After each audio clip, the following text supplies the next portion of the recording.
This is Shauna, and we're taking a look at some of the maintenance alerts on the ENA 4.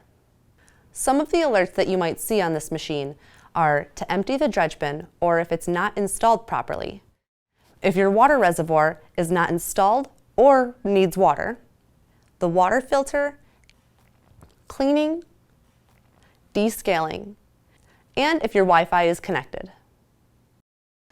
All right, let's take a look at the drip tray and dreg drawer on this machine. So we can move the spout up. And this is a really great drip tray because it has not only a cover on it, which you can remove your dredge bin, there's also a little flap here so you don't spill your coffee and water all over the place.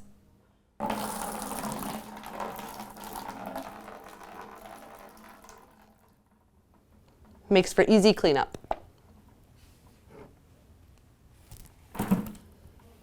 And there is a little bit of coffee left on here. That's totally normal. We can just sweep that off right into our trash.